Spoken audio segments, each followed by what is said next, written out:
Bonjour à tous, bienvenue dans ce nouvel épisode de Café avec. Bienvenue à Christian Junot qui est avec nous aujourd'hui. Bonjour Christian. Bonjour Chloé, merci de ton invitation.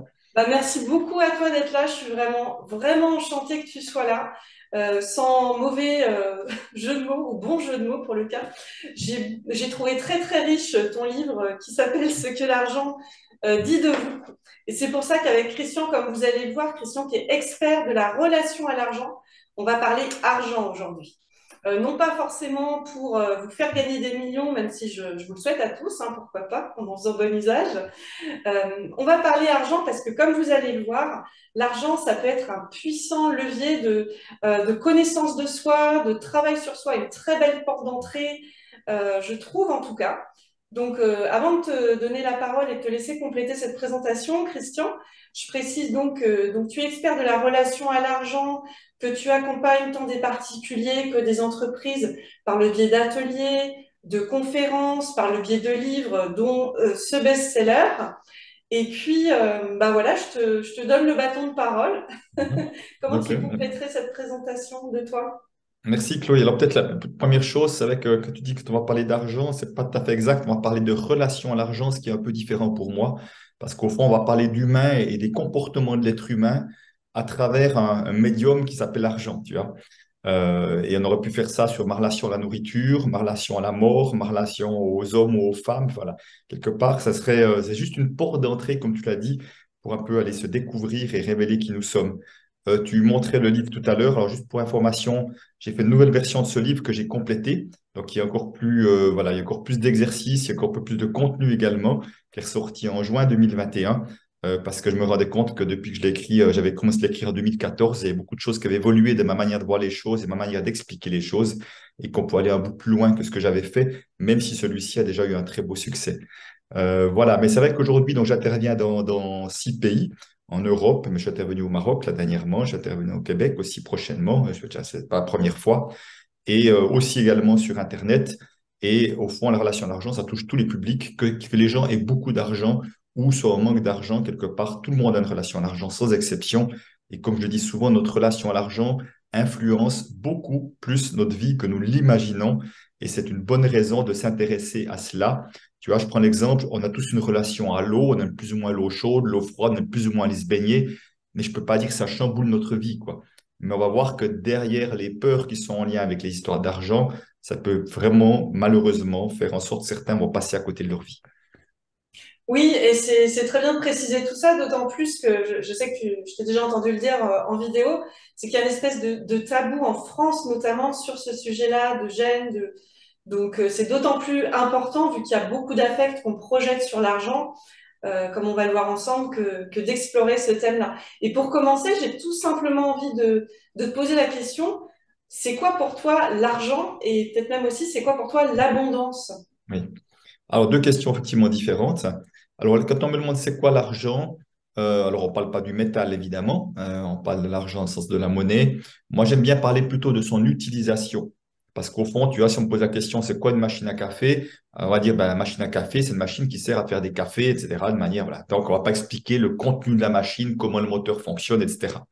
Donc, là, je ne vais pas parler de système économique, là, je vais parler de l'utilité de l'argent. Et pour moi, l'argent a été créé pour deux raisons.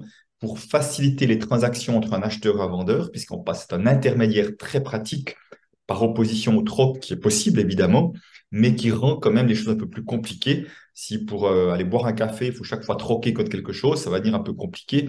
Ou son assureur également, ça pourrait être un peu compliqué si on devait troquer avec lui, pour prendre cet exemple-là. Et donc, c'est un facilitateur de transaction, effectivement, et c'est un étalon commun qui permet, un langage commun qui permet de donner de la valeur à un certain nombre de choses.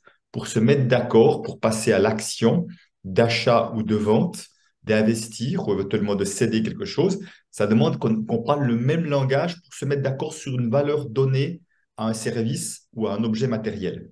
Et encore une fois, ce qui compte, c'est qu'on ait le même langage. Certains, dans des contrées reculées, pourraient pas se parler de tête de bétail, de bottes de foin. C'est égal. Et ce qui compte, c'est qu'ils aient le même langage.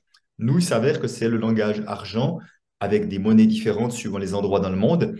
Mais dès le moment où on parle le même langage, on a plus de chances de se mettre d'accord. Donc, l'argent, effectivement, ben, on va voir qu'à un moment donné, on peut s'intéresser à à un véhicule automobile, à une formation, et on se dit, et ça vaut combien ce truc-là? Quelle est la valeur argent qui a été donnée à ça? Et en fonction de ça, on va se positionner. Donc, l'utilité de l'argent, c'est vraiment a été créé pour ces deux utilités-là. C'est très simple. Donc, si l'argent était vu juste pour ça, je ne serais pas en train de faire des conférences, des ateliers ou d'écrire des livres là-dessus, parce que c'est extrêmement neutre tout ça. Mais simplement, on va voir que on a effectivement ne voit plus l'argent pour ce à quoi il sert. Et c'est bien là que le bas blesse. Oui, et justement, c'est quoi les... Ah oui, comment dire, et par rapport à l'abondance, comment est-ce que toi, tu Oui. définirais l'abondance? Oui, alors c'est vrai qu'on peut voir l'abondance sous deux formes. L'abondance, c'est de crouler sous des choses, d'avoir plein de choses en surplus que nécessaire. Et l'abondance, pour moi, je le vois plus comme avoir conscience de tout ce qui est déjà présent dans notre vie. Et si tu veux, dans l'abondance, pour moi, l'argent fait partie, mais c'est qu'une petite partie de l'abondance, dans le sens que c'est déjà abondance d'amour, abondance de qualité de relation, ça peut être abondance parfois de nourriture, parfois aussi, mais abondance d'émerveillement, de solidarité. Donc, si tu veux, c'est vraiment la présence de tout ça. Et l'abondance, j'insiste vraiment beaucoup là-dessus, c'est avant tout un état d'esprit avant d'être quoi que ce soit de matériel parce que on peut avoir a priori de l'abondance de sa vie et vivre dans un esprit de manque, Hmm. ou d'autres a priori qui ont peu de choses dans leur vie et qui vivent dans un esprit d'abondance. Autrement dit, c'est vraiment comment je pose mon regard là-dessus, sur ce que je vis. Est-ce que je vois tout ce qui est déjà présent et je suis dans la gratitude pour cela? Ça, c'est l'esprit d'abondance. Et l'esprit de manque, c'est de voir que même si j'ai une super maison, il manque encore quelque chose pour avoir une deuxième maison, une résidence secondaire, une maison plus grosse, une piscine comme d'autres, un poste aussi élevé, plus de revenus, etc., etc. Donc, si tu veux, c'est vraiment pour moi un état d'esprit avant d'être quoi que ce soit dans la matière. Ouais, c'est intéressant. On va revenir maintenant sur la relation à l'argent, qui est, comment dire, le cœur de ce que tu accompagnes et enseignes. Je ne sais pas si c'est le juste mot. C'est quoi les problématiques les plus fréquentes que tu rencontres Mhm. par rapport à l'argent? C'est quoi les problématiques les plus fréquentes Ouais. des Alors personnes? la première, ça va faire un lien avec la question d'avant. La plus grosse problématique, c'est la peur du manque. Ça sort largement numéro un. Et je tiens à dire, je suis un ancien banquier, j'ai travaillé avec des gens fortunés. Même des millionnaires, multimillionnaires peuvent être dans la peur du manque en permanence. Donc c'est pas la peur du manque, elle touche potentiellement tout le monde, quelle que soit la situation financière. Et très souvent, elle n'est pas rationnelle. Donc ça, c'est vraiment la problématique numéro une parce que si j'ai peur de manquer, je vais hésiter avant chaque dépense ou chaque investissement. Je vais voir petit, je vais chercher les prix les plus bas, peut-être au détriment de la qualité. Je vais avoir des conflits de couple ou en famille parce que je veux qu'on garde un maximum d'argent. Mais ça va avoir beaucoup d'impact, cette peur-là, en quelque sorte. Mm. Ça, c'est la problématique numéro une. Les autres problématiques, après, il y a ceux, effectivement, qui n'arrivent pas à épargner de l'argent. L'argent leur glisse entre les doigts dès qu'ils en ont. Tu as ceux qui épargnent, mais qui gardent leur argent frileusement à partir de la peur. Tu as ceux qui sont plutôt des dépensiers compulsifs ou ceux qui n'arrivent pas à attirer de l'argent à eux malgré des qualités, malgré beaucoup d'engagement. Je vois beaucoup d'entrepreneurs, d'indépendants qui ont de la difficulté à valoriser, soit à valoriser des tarifs, des prix de prestations ou des objets matériels, mais aussi des salariés qu'on appelle à se valoriser, à juste avoir un salaire qui correspond à un équilibre entre ce qu'ils donnent et ce qu'ils reçoivent, par exemple. Et énormément de personnes qui ont ce que j'appelle des plafonds de verre, autrement dit, des limitations qu'on se met de ne pas s'autoriser à gagner plus ou à avoir plus, ou même un plafond de verre, souvent, très souvent, vu que j'accompagne beaucoup d'entrepreneurs, c'est ne pas s'autoriser à plus qu'un certain niveau de succès. C'est comme si avoir un peu de succès, un peu de réussite, c'est OK, mais la grande réussite, le grand succès, ah non, c'est pas pour moi. Donc derrière tout ça, toi, il y a vraiment beaucoup de croyances limitantes qui viennent de notre vie, qui sont issus également de la lignée familiale, qui fait que on a l'impression que c'est pas pour nous, qu'on n'y croit pas vraiment. Et tout ça, au fond, parle d'amour de soi parce que je vois que le meilleur moyen pour une meilleure relation à l'argent, c'est d'apprendre à plus et mieux s'aimer. Pas dans un sens égocentrique, hein, mais juste dans le sens d'aimer qui je suis tel que je suis.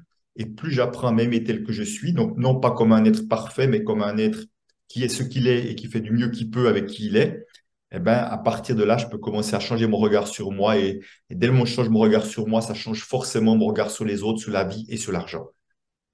Ouais, super. Déjà dans ta réponse, je connais un petit peu ton travail quand même. J'entraperçois des éléments de réponse à ma question d'après, mais je sais que ça peut être encore plus riche et multiple ce que tu vas pouvoir nous répondre après. Petit teasing. Donc, pour les personnes qui te connaîtraient pas encore, ce serait quoi, selon toi, les premières pistes à explorer pour interroger leur relation à l'argent une fois qu'elles ont identifié leurs problématiques à elles? Est-ce que ce serait d'explorer certaines croyances, du transgénérationnel? Est-ce que ce serait encore autre chose? Ben, je dirais que quand même, malgré tout, la plupart des gens n'ont encore pas vraiment exploré leur relation à l'argent, enfin la très grande majorité pour tout dire. Là, j'intervenais la semaine passée avec 60 entrepreneurs et certains disent, ça ne me parle pas du tout, mais moi, en deux phrases, je vois qu'ils ont une problématique d'argent. Mais simplement, ils ne prennent pas le temps de voir que ils pensent que ça ne les concerne pas parce qu'ils ont de l'argent, mais ils ne se rendent pas compte que s'ils avaient un peu moins d'argent, ils seraient super stressés. Donc, pour moi, tu vois, ils ont une problématique d'argent. Si j'ai besoin d'un certain montant pour être serein, je suis dépendant de la chose extérieure. Donc, simplement, malgré tout, ce qui est toujours pour moi, parce que moi, je continue d'apprendre sur moi, malgré toutes ces années déjà d'accompagnement et de transformation de ma relation à l'argent, c'est vraiment d'apprendre à s'observer dans toutes sortes de situations. Tu vois, à un moment donné, ça veut dire s'observer parce qu'on a affaire à l'argent au quotidien. Tout à l'heure, j'ai reçu des factures. Alors, comment je me sens que je reçois des factures? Tout à l'heure, j'ai fait un gros paiement de plus de 10 000 € pour les personnes qui m'ont accompagné. Est-ce que j'ai le ventre noué ou est-ce que je suis de la gratitude pour ce que ces gens-là m'ont apporté, tu vois? Je peux avoir vraiment deux attitudes différentes par rapport à ça. Est-ce que je vois de l'argent qui fout le camp ou je vois juste de la circulation de l'argent, par exemple? Mais quand je vais faire justement des achats qui soient alimentaires, quelles sont mes priorités? C'est trouver les prix les plus bas. Alors, certains ont une réalité financière plus ou moins différente, évidemment, mais est-ce que je vais quand même garder la qualité de ce qu'on mange ou est-ce que, comme pendant longtemps, moi, qui ai eu très peur de manquer, la peur prenait le dessus et j'allais chercher les prix les plus bas possibles au détriment de la qualité, au détriment de mes valeurs. Est-ce que quand je vais réserver ou acheter un objet matériel, ça pourrait même être un objet pour la cuisine ou le ménage, mais ça peut être un hôtel, ça peut être... Est-ce que j'ai passé des heures à comparer pour essayer de trouver le prix le plus bas, quitte à trouver 10, 20, 30 € plus bas alors que j'ai passé des heures, ce qui voudrait dire que mon temps n'a pas de valeur si je suis prêt à ça. Et Dieu sait si je connais ça, et parfois je me vois dans ce piège-là encore, tu vois, ou est-ce que je vais juste y aller au feeling, à la confiance, etc. Et puis, est-ce que j'arrive à parler d'argent facilement en couple? J'arrive à parler d'argent facilement avec mes enfants, donc ils demandent peut-être des choses et autres, mais également avec mes collaborateurs ou avec mes clients. Donc, si tu veux, plus j'observe, là, au restaurant, je trouve intéressant aussi de voir comment est-ce qu'on choisit un menu, un repas. Est-ce qu'on regarde le... Moi, je regardais la colonne du prix en premier la plupart du temps, tu vois, ça parlait bien de mes peurs, avant de me dire qu'est-ce qui me ferait plaisir. Tu vois, c'est juste deux entrées différentes, mais qui n'ont rien à voir, quoi. Et c'était tellement un réflexe pendant des dizaines et des dizaines d'années que je me vois encore parfois faire la même chose. Simplement, au moment où je me le vois, c'est stop. Qu'est-ce qui te ferait plaisir, Christian? Parce que la réalité, c'est qu'aujourd'hui, et ben, je suis de la gratitude pour cela, je n'ai pas de problème d'argent, tu vois. Et simplement pour dire que, mais même si j'ai des problèmes d'argent, ça ne m'empêcherait pas comme de regarder ce qui me fait plaisir. Après, je ne veux pas dire que je pourrais prendre n'importe quoi, mais juste de voir ces réflexes. Parce on va commencer à s'observer, à voir comment je me comporte, qu'est-ce que j'ose dire, qu'est-ce que j'ose pas dire. Et juste pour donner un petit exemple, la semaine passée, justement, j'étais dans le désert au Maroc avec ces entrepreneurs et plusieurs m'ont dit, je n'oserais jamais dire le prix que j'ai investi pour être dans ce désert. C'est pas moi qui organisais, j'étais juste intervenant. Mais je n'oserais jamais dire ça à ma famille, à mes collaborateurs et tout ça. Ça parle encore une fois des peurs. Ça. Et des peurs, souvent, c'est qu'est-ce que les autres vont penser, qu'est-ce que les autres vont dire de moi. Donc, chaque fois que je suis préoccupé par le regard des autres, eh ben, je suis déjà prisonnier de quelque chose. Donc, tout simplement, l'observation et vraiment pas hésiter à avoir un petit carnet pour noter un petit peu tout ce qui se passe, toutes les histoires qu'on se raconte, tous les freins, nos comportements, ça va donner déjà beaucoup, beaucoup, beaucoup d'indications. Ça, c'est la première chose. Puis, il y aura une deuxième piste qui serait de s'interroger sur son histoire familiale avec l'argent, avec l'abondance, avec la réussite, de se dire de quel genre de famille je viens. Est-ce qu'il y a eu de l'argent? Est-ce qu'au contraire, on ne s'autorisait pas à gagner de l'argent? Est-ce qu'il y a eu des belles réussites ou pas? Est-ce qu'il y avait des croyances limitantes, spécialement pour les femmes, qui souvent, je vois, ma mère, ma grand-mère maternelle se sont sacrifiées pour les autres et je rejoue le même programme parce que très souvent, par loyauté, on va revivre les mêmes choses, même quand elles ne sont pas favorables, même qu'elles ne sont pas confortables. Tu vois, je prends un exemple. Je vois souvent enfin, oui, comme assez souvent des femmes, de la lignée des femmes qui sont tombées sur des hommes sur lesquels elles ne pouvaient pas compter financièrement. Mais simplement, un, ça peut être un grand-père, peut-être qu'elle allait jouer son argent qu'il dépense au bistrot, mais un autre, peut-être parce qu'il a eu un accident et il ne peut pas travailler, donc il ne ramenait pas d'argent. Ou après, ça peut être quelqu'un, je porte quelqu'un qui est entrepreneur et autre, et puis pour l'instant, c'est la galère, il ne ramène pas d'argent. Donc, si tu veux, les, euh, la manière dont ça se passe peut être très différente, mais le résultat est le même, tu vois. Et ça peut être des spoliations qui se rejouent de succès. J'ai pas reçu ma part de succession, puis je me fais voler par un associé. Enfin, on rejoue des histoires parce qu'au fond, tant qu'on voit pas qu'on est pris dans une sorte de schéma familial, on revit des histoires qui sont pas confortables, dont on peut sortir. Moi, je viens d'une milieu paternel où tous les hommes ont fait faillite. Tous ceux qui sont mis à leur compte ont fait faillite. Donc, c'est à peu près, à part une personne, c'est toute ma famille au niveau des hommes. On n'est pas beaucoup, certes, mais quand même. Tu vois, je ne suis pas meilleur qu'eux. Je suis juste promis à le voir, à traiter ça et à en sortir. Donc, encore une fois, c'est aussi de l'observation, mais ça demande un petit peu de se pencher sur cet arbre généalogique pour comprendre d'où on vient et est-ce qu'il y a des choses qui me tireraient en arrière en quelque sorte. Oui, du coup, il y a beaucoup, beaucoup d'observations et limite beaucoup plus que qu'on pourrait s'imaginer. Je crois que je l'avais lu, je sais plus si c'était là ou entendu dans une de tes vidéos. Aussi, parfois, le fait d'aller payer en espèces ou en chèques, on va davantage aussi conscientiser et s'auto-observer dans notre comportement avec l'argent. Donc, Oui, c'est vrai que c'est intéressant à deux niveaux ce que tu partages. La première, c'est vrai que le fait qu'on paye de moins en moins avec de l'argent liquide, je trouve, nous donne moins de conscience sur entrée et sortie. Parce que tu peux utiliser ta carte de crédit, que tu payes 5 euros ou 5 000 euros, c'est le même geste. Tu vois, il n'y a pas vraiment cette sensation. Et c'est intéressant, dans une étude, il montrait que si tu avais un billet de 100 dans les mains ou 5 billets de 20, tu dépensais plus facilement 5 billets de 20 qu'un billet de 100. Tu vois, on voit qu'il y a quelque chose de tout à fait psychologique là derrière. Mais aussi, puisqu'on parle d'abondance tout à l'heure et de pénurie, au fond, les Français, de mon expérience, ont très très peu d'argent cash sur eux. Vraiment, chez eux, particulièrement peu par rapport à la Suisse, par rapport à l'Allemagne et autres. Et au fond, c'était un livre américain qui disait ça. Il disait, mais il conseille au contraire d'avoir pas mal d'argent cash avec vous parce que chaque fois que vous allez ouvrir vos porte-monnaies et vous voyez de l'argent concret, dans votre inconscient, ça va renforcer l'idée que vous avez de l'abondance dans votre vie, y compris financière. Alors que si vous avez votre porte-monnaie et puis il n'y a rien du tout à part des cartes, ça donne pas, ça peut juste renforcer l'esprit de manque, que vous n'avez pas grand-chose. C'est tout à fait inconscient, mais dit à force de répéter ça, ça peut se manifester autrement. Et je dis ça parce que selon moi, la France, d'une manière générale, est très forte dans un esprit de manque, avoir toujours tout ce qu'on veut leur prendre, tout ce qu'il y a ça, alors que pour moi, c'est un des pays qui a le plus de richesse, voire le plus de richesse au monde, qu'elle soit culturelle, au niveau des paysages. Enfin, je dis toujours, nous ne sommes pas qu'un pays qui est tout, qui est autant tout qu'en France, mais j'ai l'impression que c'est comme si les Français ne s'en rendaient pas compte. Donc, je suis suisse, hein, je le dis, comme si les Français ne s'en rendaient pas compte et qu'ils ont tout pour bien faire, mais simplement, ils n'ont pas, pour un certain nombre d'entre eux, il manque la mentalité pour bien faire parce qu'on a plutôt tendance à voir ce qui manque, ce qu'on va nous prendre, plutôt que voir tout ce qui est déjà là.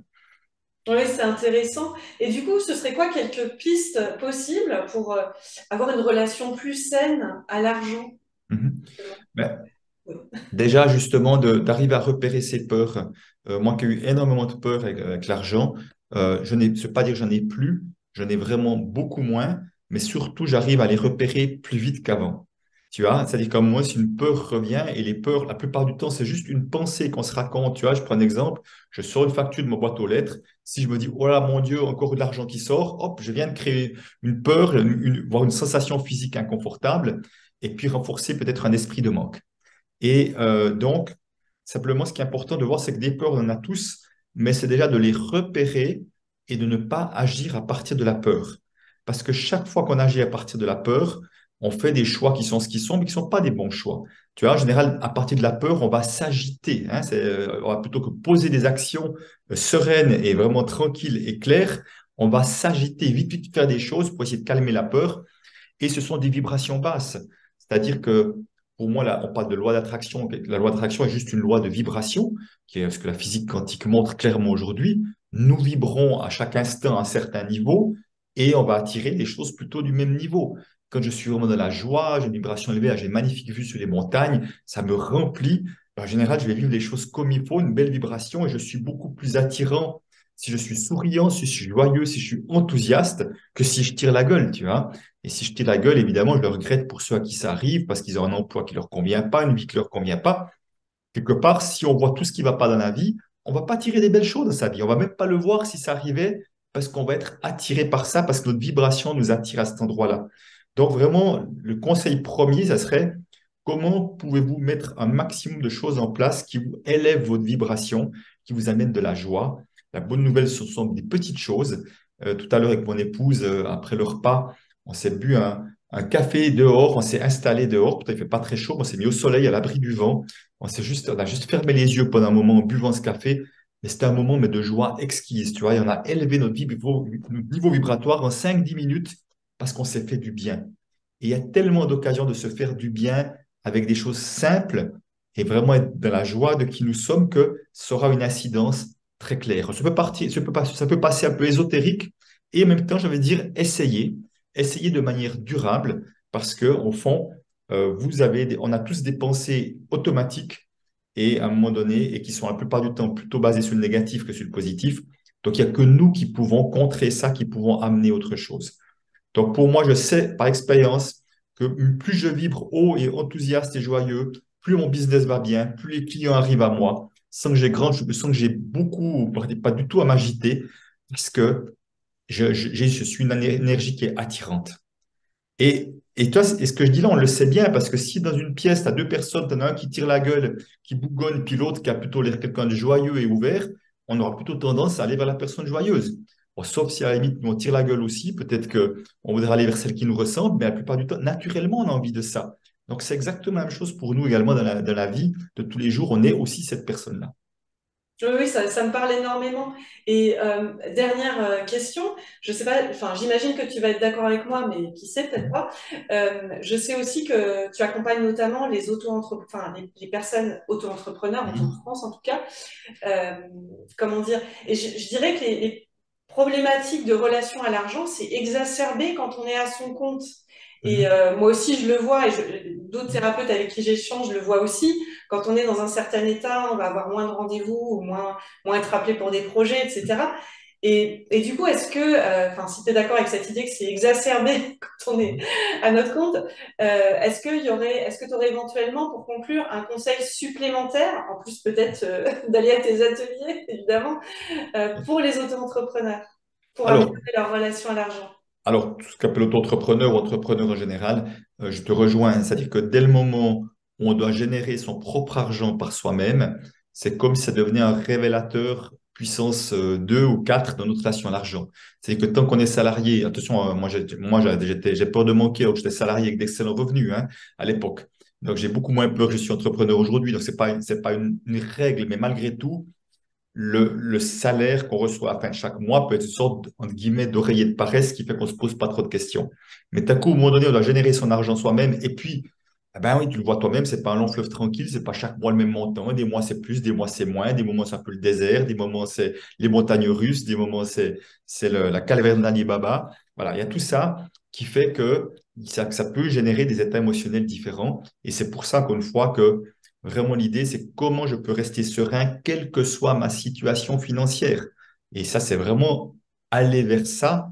C'est vraiment une direction à suivre pour pouvoir, encore une fois, poser des actions à partir d'un endroit serein, pour pouvoir faire des bons choix, que ce soit des choix d'investissement. Parce que souvent, quand on prend des formations, c'est de l'investissement. On attend quelque chose en retour. Tu vois, on investit sur soi. Et quand on investit sur soi, ça veut dire qu'on croit en soi. Si on ne croyait pas en soi, on ne le ferait pas.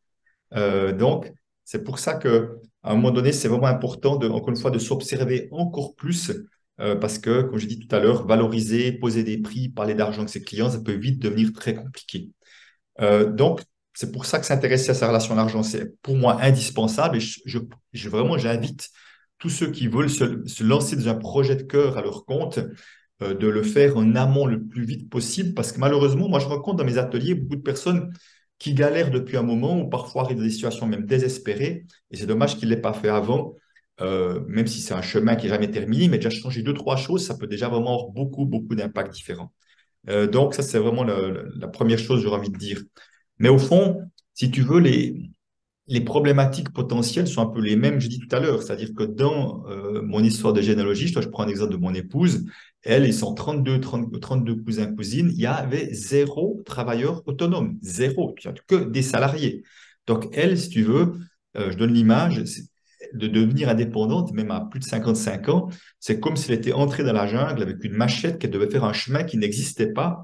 Donc c'est compliqué parce que c'est comme s'il y avait beaucoup, beaucoup de choses qui la tirent en arrière, donc, beaucoup de peurs accumulées dans la généalogie. Alors que moi, j'avais quand même, j'étais d'un milieu entrepreneur, donc j'avais déjà un chemin qui était déjà tracé, tu vois.